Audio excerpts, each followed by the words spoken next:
and breathe. Oh my goodness. I don't know where to start. I've got no idea how this game ended 5-3. I've got no idea where to start. Should I talk about the fact that should I talk about Carlo Ancelotti and the starting 11? Should I talk about Kepa? Should I talk about Fede having the man of the match performance that he had? Should I talk about Brahim Diaz being a guaranteed starter for this team? Should I talk about the fact that Mendy might have scored the best goal of 2024? Or the fact that Arda Guler, his run led to that fourth goal? Or Daniel Carvajal, the 2 assists? Where should I talk about? I think the best way to talk about this game is to initially talk about pre-game and the starting 11 that Carlo Ancelotti put forward, and the fact that 3 players started that game which should have never ever touched that pitch.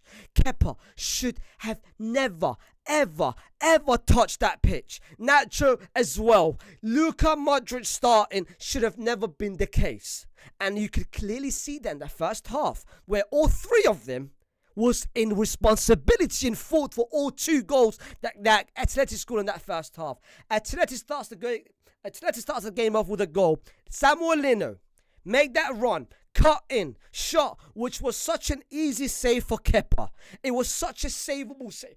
He could have just easily, comfortably just taken that by standing up. There was no need to dive. There was no need to make that camera save. But he knew he was playing in Saudi Arabia and all the fans was Real Madrid fans. And he knew everyone was watching. So he wanted to make that camera save. The corner went, they scored. That could have been avoided if he just had made that easy save, which Lunin would have made.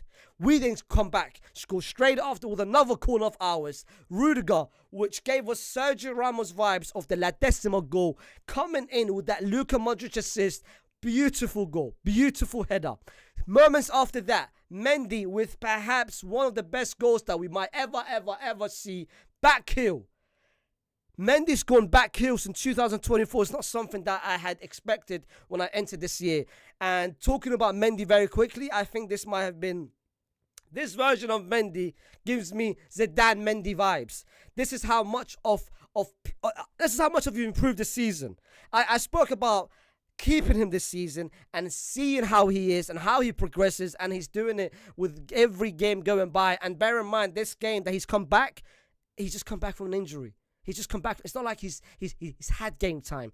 He's just come back from a 1-month injury, bro, which showcases how much of a player he's been this season. Atleti then scored straight after with Antoine Griezmann going past Luka Modric and Tchouaméni. But just to slow it down for a second. When he went past Luka Modric and Tchouaméni, the space that he had to look to where he was going to shoot. And the fact that he has so much time to make that decision without Nacho closing him down pissed me off. And on top of that, the shot itself wasn't even difficult. The shot itself, any goalkeeper would have saved it. Lunin would have comfortably saved it. Thibaut, his aura would have saved it. Any other goalkeeper in the Premier League, in the Serie A, in La Liga, in the Saudi League, in the Iraqi League as well. I went to Iraq and I saw goalkeepers there. Any goalkeeper would have saved that. But Kepa, he's got no hands, bro. He's got no hands. His hands are so weak, brother. So weak. And you could clearly see in that first half, bro, that all the subs and all the decisions that Carlo Ancelotti went into that game, with Luka Modric starting, and Kepa starting, and Nacho starting, brother, it backfired completely. And the second half, even the first 15 minutes, we created nothing. Vinny and Rodrigo in that first half, they gave us a bit of moments. But that second half, the first 30 minutes, they gave us nothing, bro. And the moment Toni Kroos came on, the tempo and the midfield was so much controlled. And people are going to talk about the boos, which, of course, if you guys don't know, it came after Toni Kroos' comments when Gabriel Vega went to Al Ahly, and he of course called it pathetic that he went there. Of course he's a young player. Why would he go there for the money? And this and that. That of course created a lot of uproar in, of course, Saudi Arabia. But forget that for a second. Toni Kroos, when he came on, the game changed completely for us. And when Brahim Diaz came on, and I want to talk about Brahim Diaz. I want to talk about him very quickly, shortly afterwards. After that, the game changed. We then conceded the most stupid goal of them all. Kepa, being the dumb goalkeeper he is, being the absolute clueless goalkeeper he is, comes forward and makes a stupid mistake that, of course, led to the Rudiger Morata situation and own goal Kepa. We then scored straight after that, literally moments after that, Vinny with an absolute beautiful run, which gave us Vinny from last season, which gave us Vinny from 2 seasons ago. That run past that, the run that he created, that's the Vinny that we want. That's the Vinny that we expect from him every single game. And of course, Dani Carvajal scores. And the fact that 2024, our defenders have got more goals than our attackers and midfielders speaks volumes of how poorly we've started so far, fam. How can our defenders have more goals, Ak? How, fam? It's either the players are not performing or the manager is not putting the right system behind it, fam. Anyway, extra time comes in. The first half of extra time, nothing comes forward. The second half, Joselu comes in, and of course, Sabayas comes in, and of course Fede then goes off, which I hope for the love of the God, I hope for Allah subhanahu wa ta'ala he watches. I hope nothing, it's not serious, and it's just a little knock or maybe a little fatigue, and hopefully he comes back to the final. But Fede then goes off, and Arda Güler comes in, and every touch that Arda Güler made, you could hear the applaud, you could hear the fans literally cheering and the happiness from the fans. And of course we then score the 4th goal with that. By the way, that 4th goal, let's just talk about it very quickly. Such a crucial, by the way, the pass from Toni Kroos was great. Dani Carvajal with an exceptional touch with the chest. But the fact that Arda Güler made that run, which allowed Hermoso then dragged Arda Güler dragged Hermoso with him, which gave that Dani Carvajal the run to exploit, and of course the cross that he made to Joselu, which ended up being the savage own goal, and then towards the end, Brahim Diaz scores the goal to make it 5-3. But Brahim Diaz, the biggest talking points about the game, I'm going to tell you right now, Brahim Diaz should be a guaranteed starter. He's clearly showcasing for the past 2 months that how much of a crucial member he's been ever since Vinicius been down and ever since all the midfield's been down, and he then of course got that start and got that chance to play, and he's done it every single game. He's performed better and better and better.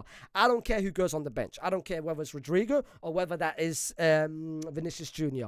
But you could clearly see in the past 2 months the chemistry and the relationship between Jude Bellingham and Brahim Diaz is exceptional. They have such a great chemistry. They understand where each other are, and they understand that this pass will lead to another pass without even looking where Jude Bellingham is and Brahim Diaz. They know where they are. So that's why Brahim Diaz, I don't care who goes on the bench. Brahim Diaz needs to be a guaranteed start in that starting 11. Guaranteed starter. No ifs, no buts, no maybes for Carlo Ancelotti. I don't care who you sacrifice. You play who deserves to play. This is not about names. This is not about PR. This is not about he's got a number 7 shirt, he's got a number 11 shirt. I don't give a single crap about that. If you play and if you perform and if you've showcased that you're good, you deserve your playing time. And Brahim Diaz, right this second, deserves to be starting. Secondly, Fede Valverde. The performance that we witnessed today by Fede might have been one of the best performances, not only by 2024, but by 2023. The passing clinic he gave us today.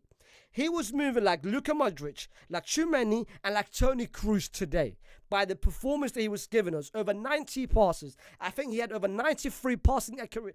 The diagonal passes, the through passes, everything that he gave us was such a complete performance by Fede Valverde. And this is why I've been saying it since the start of the season. This is why I said it last month in my judging every single Real Madrid player video. And this is why I'm going to say it today. Fede Valverde not only is our most important player, he's our best player this season. I don't care what anyone has to say. He's showcased it every single game. That's not a single game that he doesn't drop at 7 out of 10 or 8 out of 10 or 9 out of 10. Every single game is top elite from Fede Valverde. Rudiger, not only did he perform at the high level he had to do Nacho's job as well. Nacho was such a liability in that first half. He picked it up in the second half a little bit by keeping Morata quiet and by keeping Antoine Griezmann quiet. But I don't trust Nacho no more. I don't trust him a single minute. And the person that I don't trust at all, and the person that we should terminate his loan contract right this second is Kepa. Kepa, I don't want to say anything that might get me cancelled, or that might end this channel completely, or I might get trouble of it. It's like what Jose said. If I speak, I'm in big, big trouble. I'm in big, big trouble. So I'd rather not speak. The only thing that I can say about you, brother, is you need to leave. You need to Leave this team right this second. Leave it and don't come back. Don't come back. Leave it right now. We should terminate his contract right this second. Because how in the hell would you start Kepa over Lunin in not just this game, not just the cup game, in any given game? Kepa should not be touching that starting 11 ever for Real Madrid in this year. If I see him start Carlo Ancelotti, that just shows the stubbornness that you have. I know deep down you know that he shouldn't be starting. For that reason, if I see him starting this year, brother, wallahi al-azim, it's going to be an uncomfortable conversation. And last but not least, I want to talk to you about as well. Carlo Ancelotti, please, for the love of Allah subhanahu wa ta'ala, for the love of God, please, the game against Barcelona, the game against Osasuna, I feel like Barcelona's going to win this game. But anyway, the final on Sunday, can you please put the right team forward? I am getting sick of tired of you reacting and you showing your in-game management, which I know you're elite at, but that can easily be avoided. Everything can be avoided if you actually put the right team forward, which you could have done this game and which you can do next game. I don't want to see Luka Modric starting. I want to see Toni Kroos starting. And I want to see Brahim Diaz starting. And I want to see Tchouaméni as a player as a centre-back. Can you just please do that for me and put Camavinga as a CDM instead of Tchouaméni? And then drop to Tchouaméni and put Toni Kroos there and play Brahim Diaz. I don't care who you bench. I don't care if you bench Vinicius. I don't care if you bench Rodrigo. But you have to play Brahim Diaz because he deserves to be playing this year. And please... what a performance, man. What a game. What a game. This, if you're neutral watching, if this is your first time watching La Liga, or if you've been watching La Liga this season has been such an entertaining league to watch. And this game just demonstrated it on a global scale. Everyone around just seeing it. How much of an entertainment this has been, bro. What a performance. What a team. And this could be the first trophy of the season. Guys, if you want to share your own opinion about the game, just drop it down in the comments, like, share, and as you guys know, subscribe. And I'll see you in the final. And please, please, please, please, Kepa. Wallahi, get the hell out of my team, man.